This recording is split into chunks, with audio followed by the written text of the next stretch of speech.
Hi, this is Len Edgerly. Welcome to the Kindle Chronicles podcast.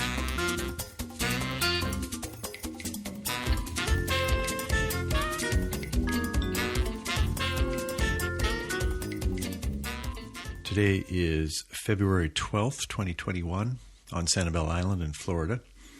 My guest this week is my grandson James, who will be 15 years old in 9 days on February 21st. We spoke by Zoom. He's up in Cambridge, and I'm here in Sanibel. About a half an hour about his new school in Weston, Massachusetts, the pandemic and his experience of it as a freshman in high school. And probably the part that tickled me the most was his candor and his enthusiasm for what he's learning about his journey as a writer. Also in this episode, I want to tell you about some comments that Marty Baron made in an interview with The New Yorker, and this is on the occasion of his impending retirement as the executive editor of the Washington Post. It was a wide-ranging interview, but what most interested me was what he had to say about working for Jeff Bezos as the owner of the Washington Post. And then I've got some, for the tech tip, I want to talk to you about the new Fire operating system, which I just installed tonight. And I've heard from a couple of you that this is a big change in how the Fire looks, and it's worth looking at. Let's get started.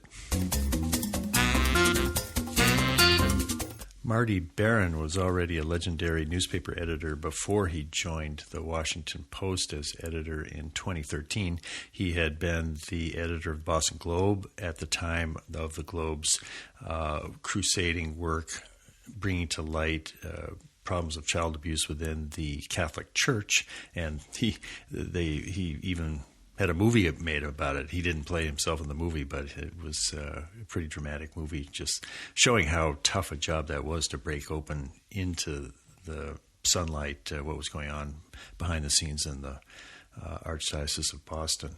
So he shows up at the Post in 2013, and less than a year later, the Post is purchased by Jeff Bezos. So the New Yorker, in an article in the current issue by Isaac Chotiner, does an actual interview, question and answer. The fellow did it over the phone with Marty Baron. And I was really intrigued to see if there were any changes in Baron's view of Bezos. I had heard him speak several years ago at South by Southwest, Baron, and at that time it was more new, but the basics of Bezos not interfering at all in the Amazon coverage by the paper and just believing in the mission of the paper and doing it for that reason. That was what I thought was the case, and it was pretty much confirmed in this interview with something that was a little bit surprising that I'll tell you about. Baron says in the interview that when Jeff Bezos acquired the Post in 2013, he fundamentally changed our strategy, and that was to go from being a news organization that was focused primarily on our region to being a news organization that would be national and even international. He said at the time, and he was correct, that we are in an ideal position to do so because we are in the nation's capital. That's a good base for that. We have the name the Washington Post, which can be leveraged to a national scale, unlike a lot of other names of publications around the country.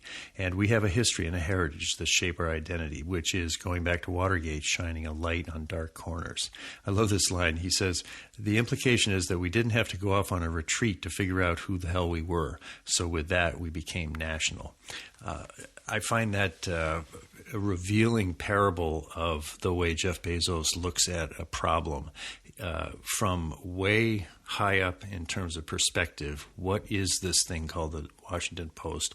What kinds of opportunities does it have just by the fact it has Washington in its name? Where might people be interested in reading what goes on in that city? All over the world. And so his digital strategy of expansion and turning the Post profitable all flowed from just the seeing into the essence of this newspaper, which he was invited to buy by the Graham family as a way to preserve the Post into the future. Baron is asked, why did Bezos buy the Post? And he says things which you would expect and which I believe are true, that he believes in the mission of journalism. He thinks it's important for democracy, sort of the civics book aspects of why Bezos is involved in it. And he's confirmed this lately in talking about why he has decided to retire as CEO in July. But then Baron speculates a little, and I don't think I've seen this before, but it seems right to me. He says, but my guess is also that he thought it was an interesting challenge. And my sense of him is that he likes challenges and that he thought this was doable. And going back to what I said about how he shifted our strategy, he saw an opportunity that I think others did not see, and that's what makes him him. He recognized that if we could shift our strategy to being national and even international, we could turn the Post around. Because he felt that while focusing on our region was perhaps the right strategy for a different era, it wasn't the right strategy for the current one. That's what makes him him. He was naturally asked, well, what about covering Amazon? And you've heard me talk on the show that anybody who reads the Washington Post coverage of Jeff Bezos and Amazon, I don't think would spend a lot of time worrying that the ownership of the paper is resulting in news coverage slanted toward, in a favorable way, toward Amazon. But anyway, the New Yorker guy says, was there a different editorial process for Amazon stories? Baron answers, none. Zero. None. There's just no different process. We treat it like anything else that we do. When he first met with his staff, he said, cover me the way you cover anybody else and cover Amazon the way you cover any other company. He's reiterated that on several occasions, and I've never experienced anything that calls that into question. He hasn't interfered in any way whatsoever with our coverage, and I've never heard a complaint, never heard a suggestion, never heard anything. This confirmed my sense of how Bezos has been handling the Post.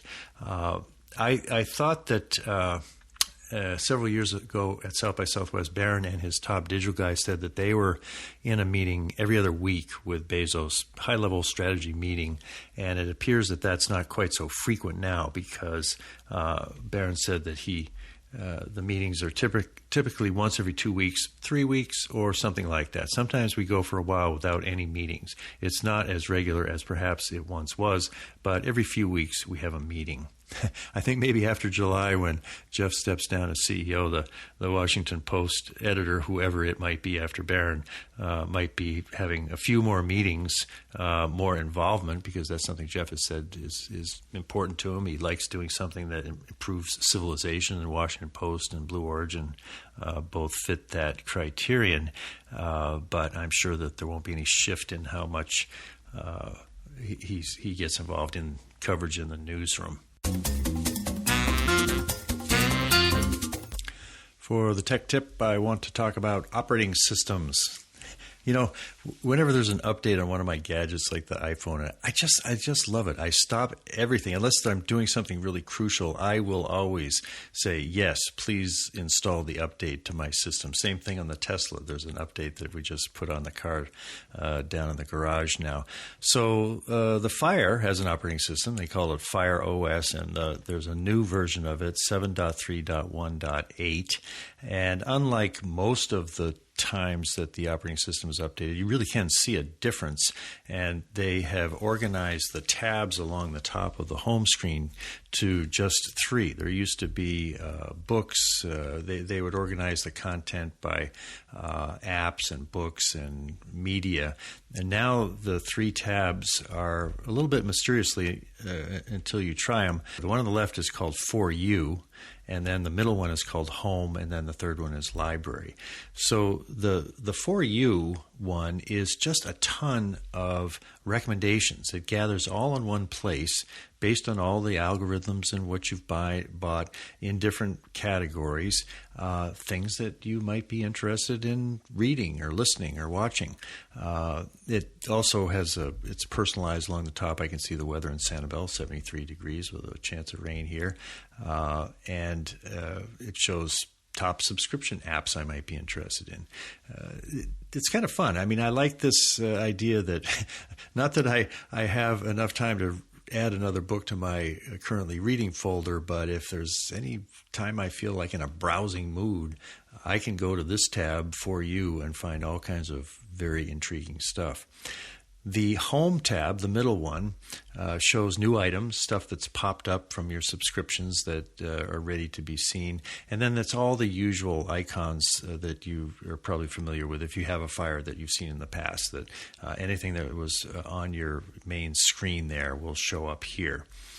Then Library, the third tab on the right, you can customize. You can show which categories of content. This is basically the way into all of your content. So when I went into customizing this, I have at the top row, I can see Kindle and then Prime Video, Silk Browser, and here I can bookmark different pages. Then apps. There's one I have for games, and it's kind of fun. Here we are in February, and there are still a ton of apps that my grandsons Jake and Ryan put on this Fire HD8 because it's one of the ones I would play with them up at the cottage. So I've got Coloring Book Ninja, Angry Birds, Switchy Road, Marvel HQ, Tribe Fighters. It's kind of a trail of their interests from the summer are still under the games category in the library. And then I've got the Audible in there too. So very handy way to just put everything under one tab that I am accessing from my Amazon material. I heard from John Aga. He had been playing around with this earlier this month, February 3rd. He said, for the past several hours, there has been a symbol on the top left-hand corner of my Amazon Fire HD 10. That's the larger one. In addition, if I swipe down from the top edge, it shows the following message: managing your content. Initially, it suggested to me that it might be stuck in a loop trying to access content on my device. After several hours and turning it off did not clear the apparent issue, I called Amazon customer support. I was advised that there was a significant Kindle update that might take 24 to 48 hours.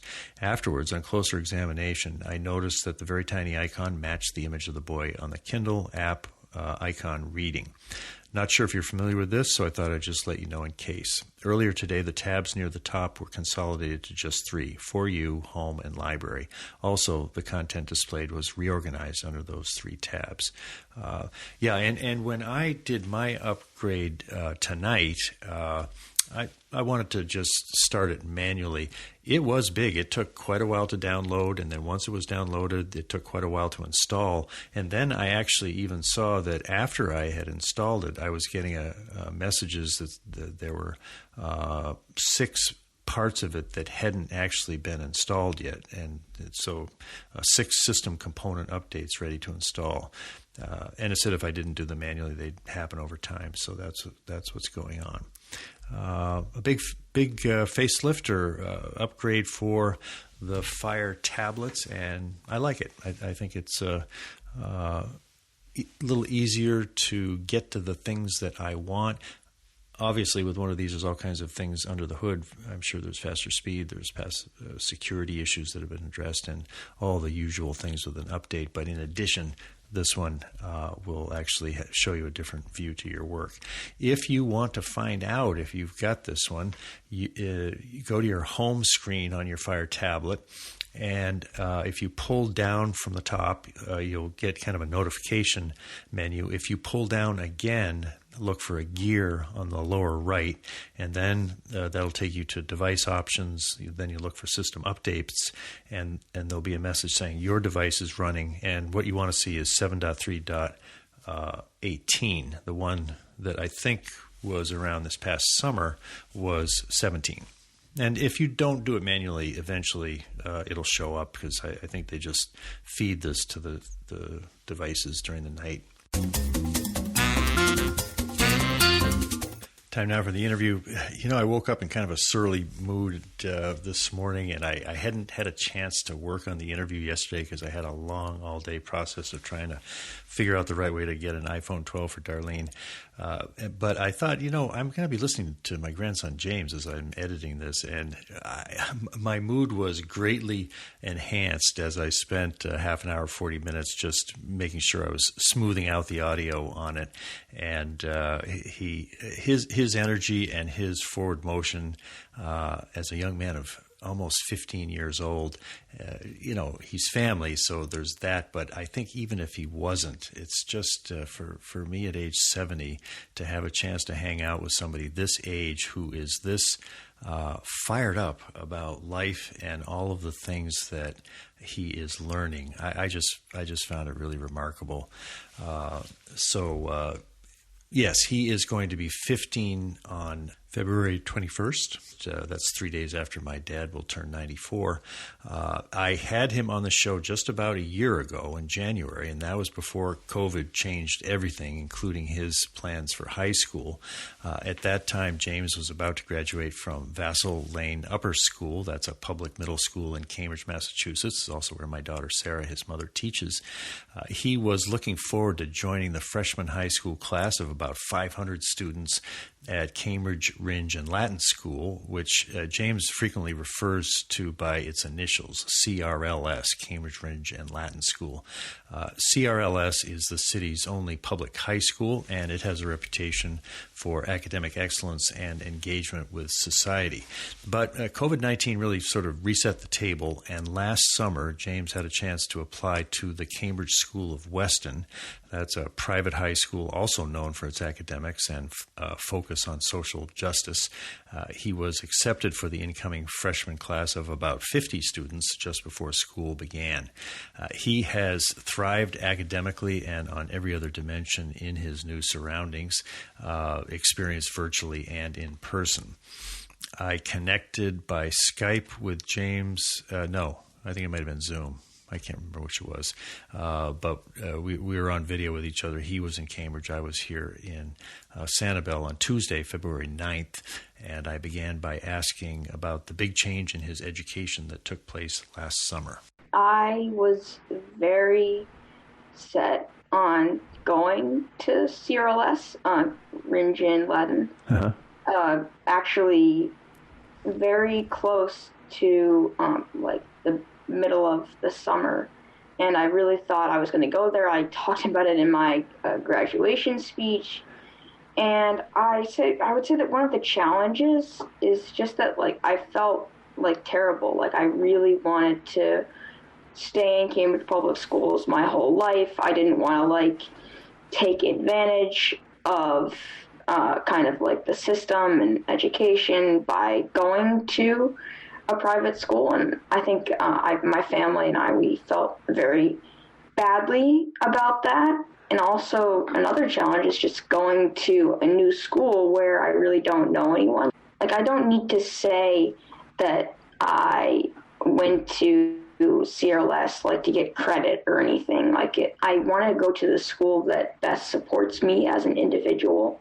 and as a learner, and I think if I'm really having a commitment to social justice, going to CSW is just very important to me because that's basically what the school is founded in. And I understand that it is definitely an opportunity that a lot of kids can't get. But at the same time, I really want to grow as a learner and really pursue my passion, to help the world in different ways and learn new things about how I can be a better advocate for social change and things like that. And I think CSW really promises that. And also I think that it's just a great school for me, and it's really good to be there. I'm already making new friends. It feels like I'm at college with the classes I'm taking. I don't know if I mentioned this in the last episode, but my anxiety, because that's something I really struggle with, at CRLS, I would have had to take APs and honor classes, and there would have been a lot more tests and just a little bit less of, it's still a great school, just a little bit less of some of the style that CSW has. And I think that would have been very hard for me. While at CSW, none of the classes are APs. There's no honors classes.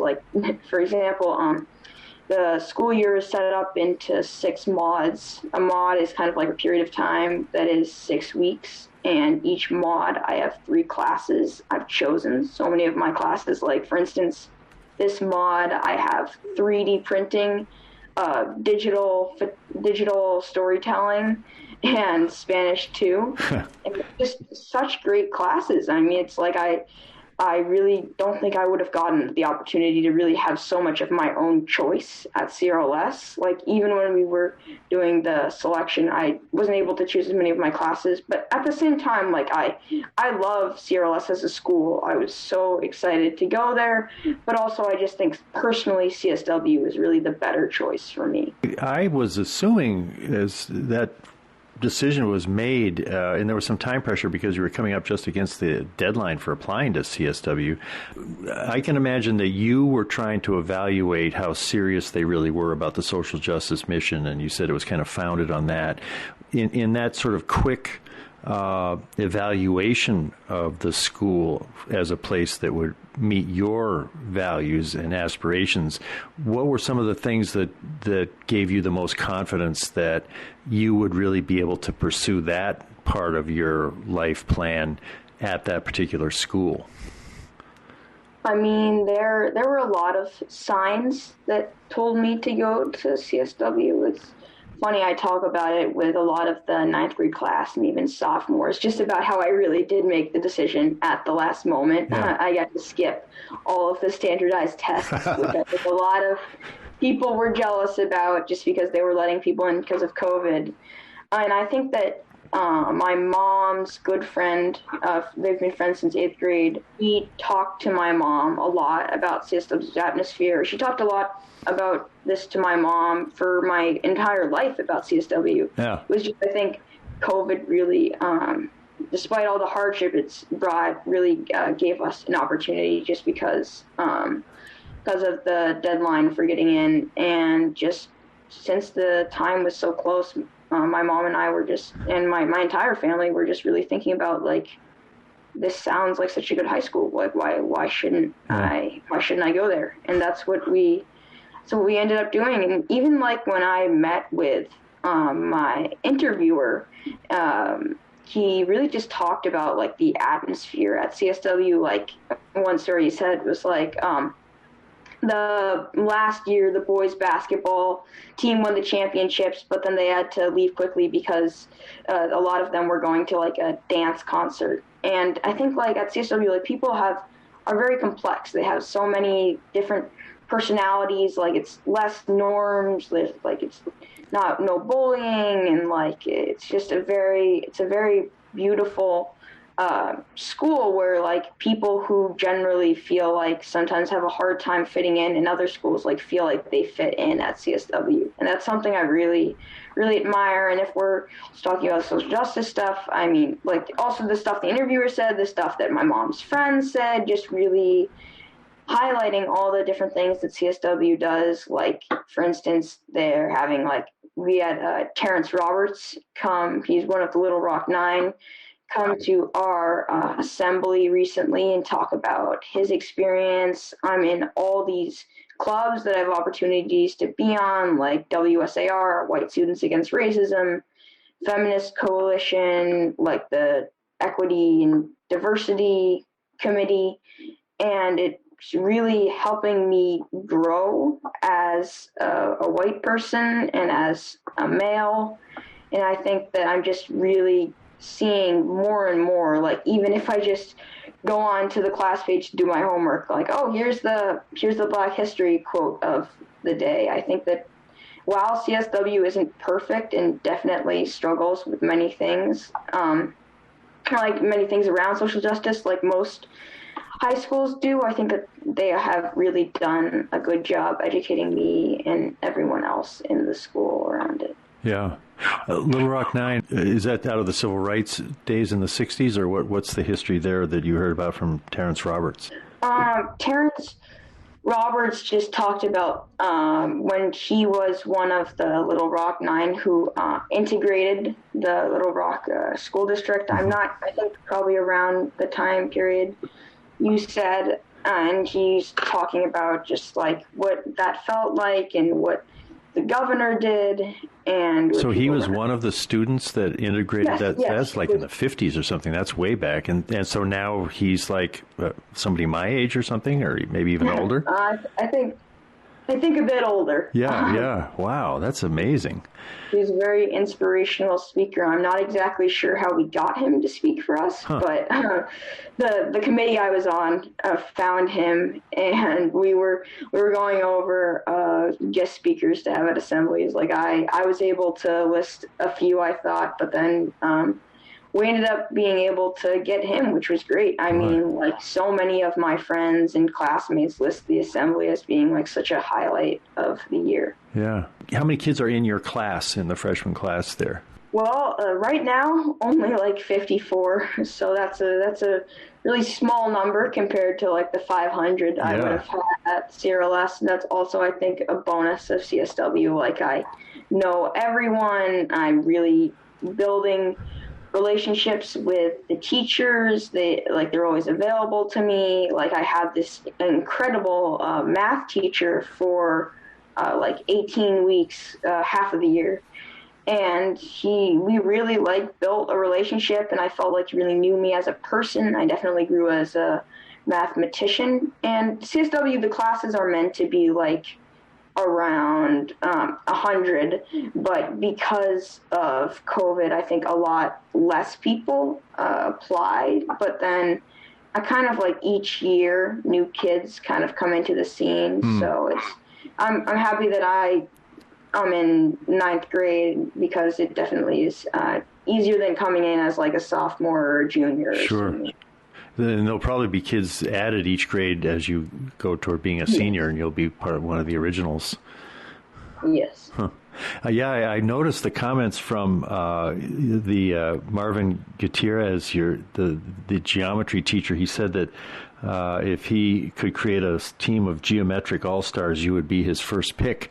And it looked like you had a great time with him. And one thing I noticed when we talked a year ago is you described yourself as still more of a humanities guy, that in general, writing humanities, history versus science and math. But was your great time in geometry make you any less of a humanities guy overall, or did it open up a possibility of that? Have a continuing interest in that area?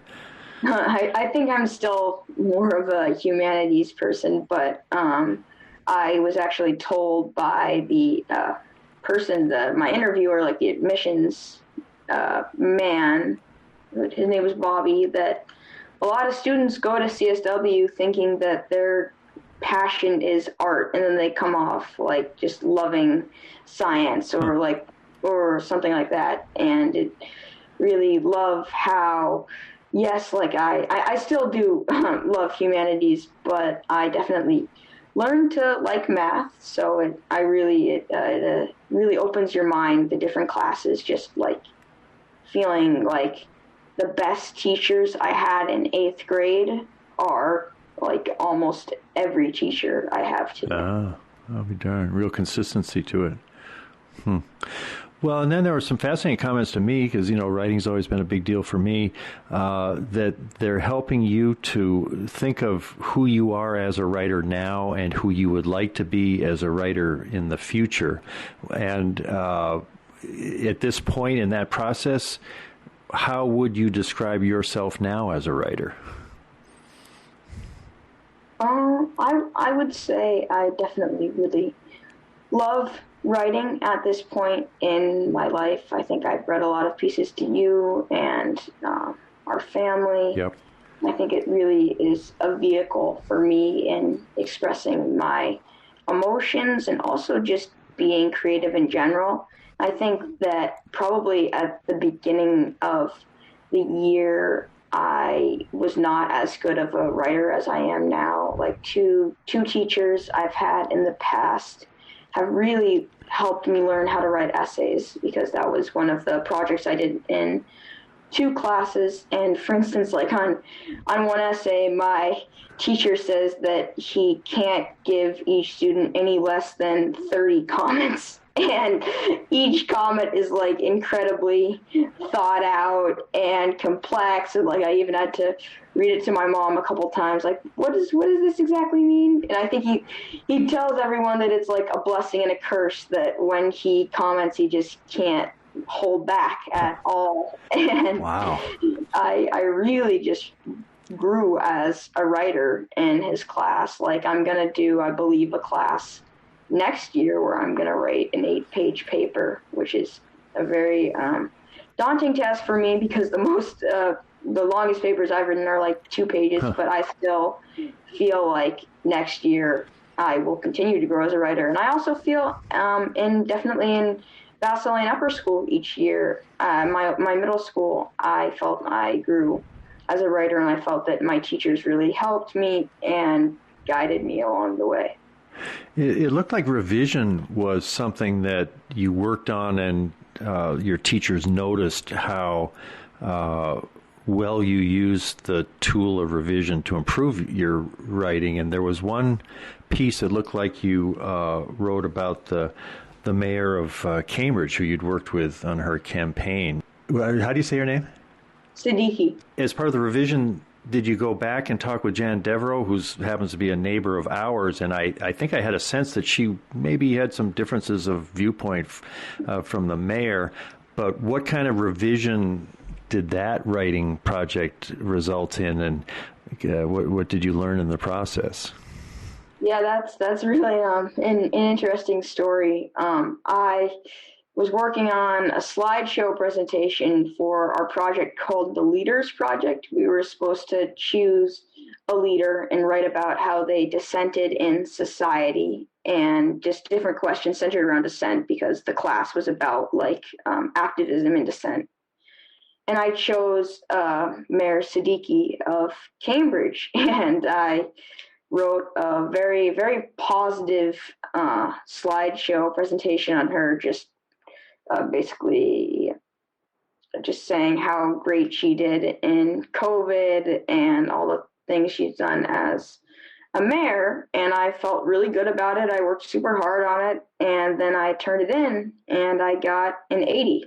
And me being like a perfectionist, I was horrified. I was like, how did I get this? What happened? And I looked in the comments, and she said that I didn't give enough of a negative view of her. And I was very upset, and I looked through the rubric, and I thought that there was nothing about that. And then from then on, I learned that CSW really doesn't seem to care for rubrics as much as my other school did. It's more just kind of very general and how you were as a writer and how you did and what you focused on. And a rubric would be, in your middle school thing, was a rubric kind of like a template that if you followed the rubric, you'd get an A no matter what? A rubric was just what you need to include, bullet points, have less than 3 errors, have this much analysis and things like that. And I went back to the presentation. I actually found this nasty op-ed that Jan Devereaux wrote about her, and I included some points from that, even though it really pained me to do so. And I think I think that my teacher writing that comment, it really taught me a lesson in a lot of things. One of the lessons it taught me was that I didn't have to go back in the project to work on it. That was me really being a perfectionist, which shows both kind of how kind of neurotic I am, but also how hard I work on things. And then the other piece is just that I'm feeling like I'm really stepping out of the box at CSW, and that my writing isn't just about rubrics. Oftentimes teachers would be you're done.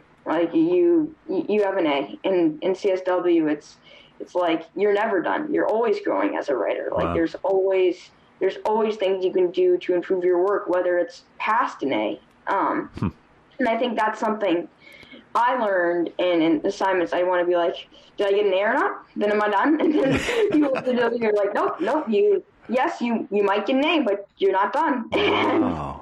And I think that's something that is wow, it's not, I'm trying to just step away from the grades, which is something I really struggle with, but I think that it's something that CSW is showing me. And then lastly, it shows we were having a conversation at breakfast, my family and I, it's very ironic, about the things that Mayor Siddiqui could do to handle COVID and education and things like that. And of course, my family had some critiques of her, and I immediately was like, don't you say anything bad about her. She's perfect. Everything she can do is perfect. And they were like, James, you're like, you got to understand that people aren't perfect. People aren't just good or bad.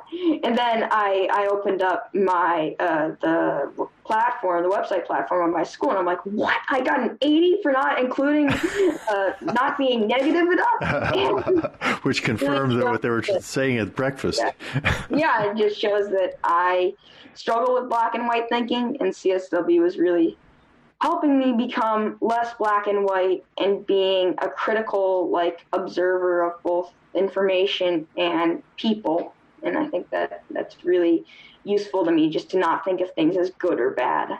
Well, do you think when you added the comments from Jan Devereaux, the piece was somehow a better presentation of Mayor Siddiqui because it had sort of that counterweight of somebody who was critical, and that made her even seem more compelling? Or I can picture that it maybe was a fuller representation of her because you brought that information in.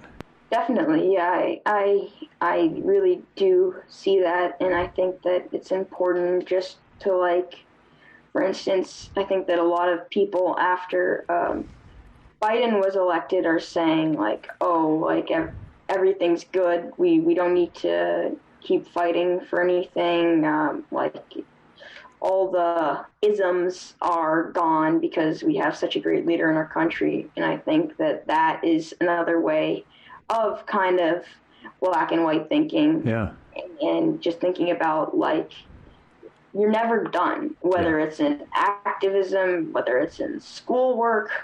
There's always more work to be done, and there's always more perspectives and viewpoints to be shown. And I think that that's something that I really believe and carry close to my heart. Well, there's a life lesson that you've learned in freshman year. It makes me very eager to find out what equally profound lessons you learn in the next 3 years there, because that's a pretty good start. The other thing that it might have been your fall advisor had some great comments. You have a heart the size of deep space and a planet-sized intellect and a dedication to being a global citizen. And then he also said that he hopes you strike a healthy balance, as healthy a balance as possible between being and doing, work, rest, and play.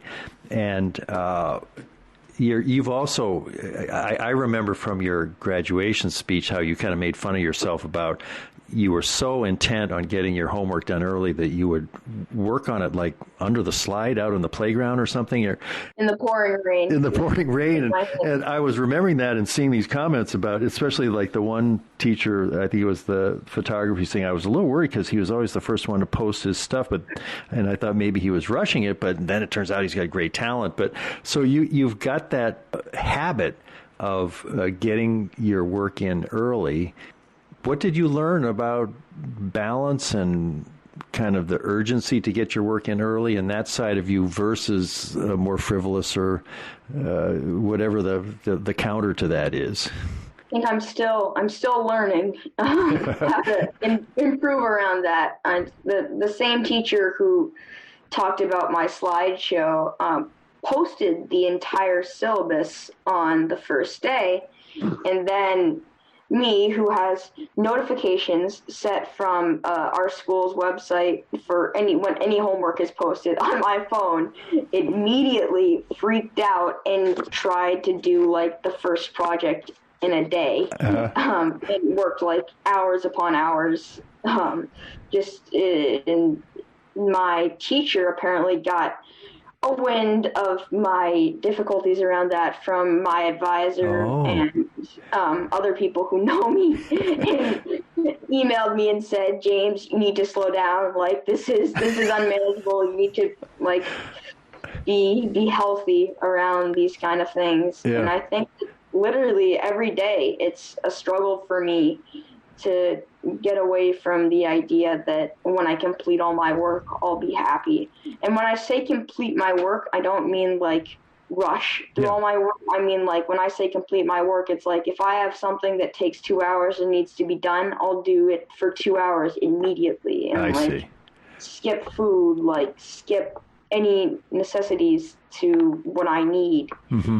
And it's definitely a struggle for me. I was at home with my family during the time when CSW was remote, and my mom got to experience firsthand what work James is like after he's been assigned work in the middle of the school day. So I would be coming down for lunch like frantic, and she just tried to talk to me, and all I could think about was like homework and work. And she said, James, she's like, if you're like this, how do you think that you're going to be able to make friends? She's like, I can just see how intense you are. And also, like, other teachers in the school who know me have confirmed, like, that when kids try to talk to me, I always seem like I'm busy or like trying to get somewhere. And I think that it's kind of a protector mechanism in some way, that I think if I can control my work and I can't control like making friends in a new school, it puts me at ease in a way. And I think it's really it's a battle for me every day. It's a battle to not work during lunch, as silly as it sounds. And I try to socialize instead of just being on my laptop. Like, I think yesterday, I was coming back at the end of school, and my friends were waiting for the bus, and this one girl was kind of like fooling around, and I'm like, oh my gosh, what are you doing? She's like, well, I'm not doing homework. And I was like, oh, okay, I see this is a little bit of a dig. Yeah, right. And I'm really working on it. I mean, I like to think I'm getting better. Definitely talk to the school counselor about my habits. But still, I think I am learning, but at the same time, there's much more work I need to do. Well, one thing you're not going to struggle with probably much in your life is procrastination. That's the upside of this. And as somebody who has struggled with procrastination, I mean, every week when I put the podcast together, I tend to say, well, I've got a little more time. I could be on Twitter. I could do this. And you're clearly not rushing things, as you say. If it's a 2-hour assignment, you're going to spend 2 hours. The only difference is you start things early. It's sort of intriguing. Huh. Well, this has been a historic year because of the pandemic, and you've experienced it as a freshman in high school, which to me is like amazing because it's such a key part of your education and the whole thing. If you imagine yourself, maybe you're the Secretary of Health for some future president, and there's a new pandemic coming from Uruguay or something, and they're going to say, James, weren't you around as a freshman in that COVID pandemic? And what do we need to think about in terms of schools and the effect of a calamity like this on people that age in school and in the start of their high school? Are you able to sort of tease out any lessons of things CSW did really well, or things maybe they could have done better, or if there's another pandemic, get it right this time? What do you think you've learned about being in school during a pandemic?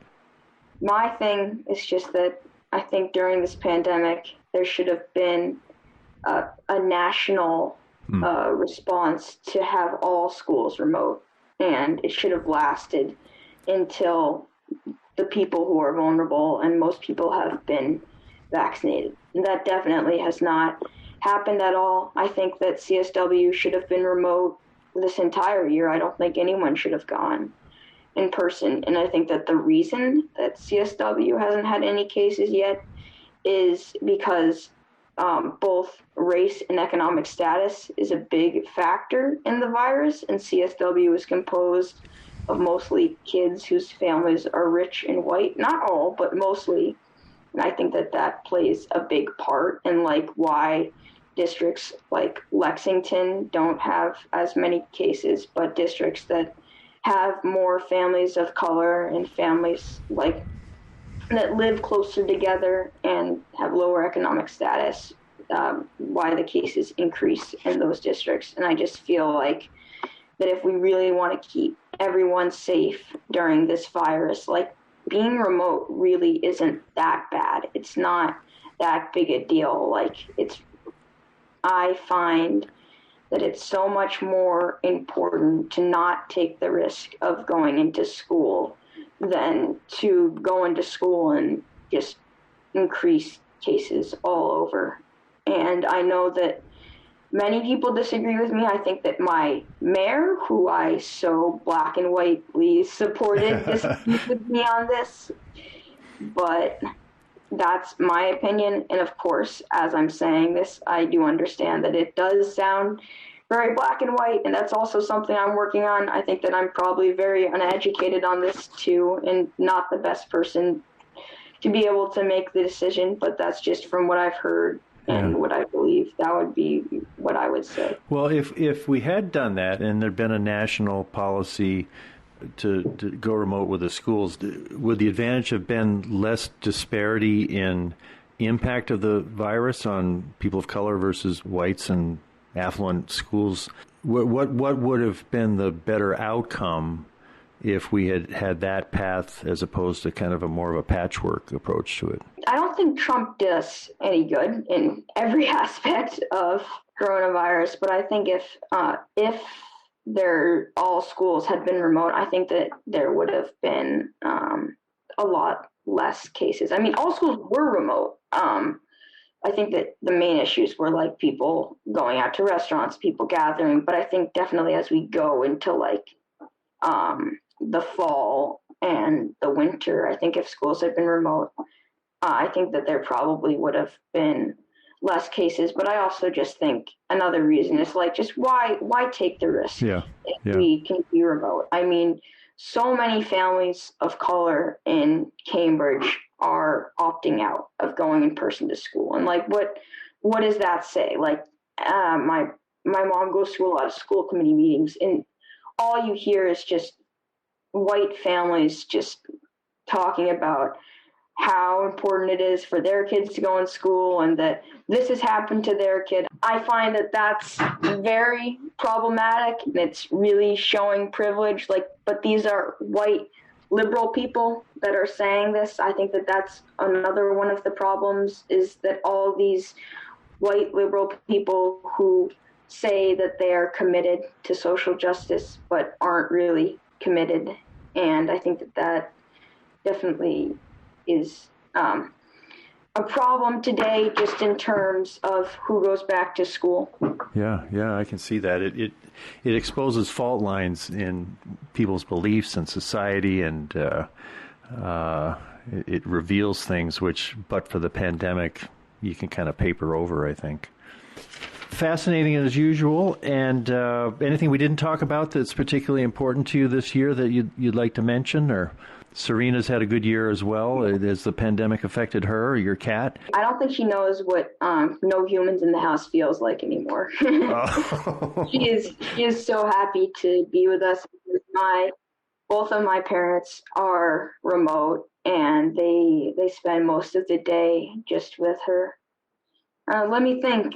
Looking back on the past year, I mean, unlike I think a lot of teenagers, I actually really like spending time with my family and being with them. I think that I've always wanted to, like, for example, like in the spring, I really loved being with them. Like before then, when I would come back from school at like 3, and my stepdad would come back from school at like 5, we would feel very sad at being apart. I mean, it was fine, but I think also just like when I'm remote, I have these 15-minute breaks during classes, and I just go into either my stepdad or my mom's room and like say hi to the cat. Nice. Sometimes say hi to the kids in my mom's classes.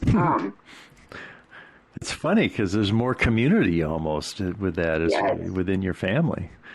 Yeah, and that's just like a tiny positive aspect. COVID is terrible. Just because of all the harm it's doing. But that is one thing that has been special to me. It really means a lot. Like we're watching a family show every night, which we didn't do before, but we definitely have more time and eating together, and it's really been great. That's sweet. I have been speaking with my grandson, James, a freshman at the Cambridge School of Weston. Thanks very much, James. Thank you so much for having me. That's it for this week. I'm not sure who I will be talking with next week. I've got a couple of ideas and put out some lines to try to find somebody for you. But I'm sure we'll have a good conversation with somebody for the next Kindle Chronicles. And I appreciate you stopping by. This is Len Edgerly for the Kindle Chronicles from Sanibel Island in Florida. Have a great day. Bye.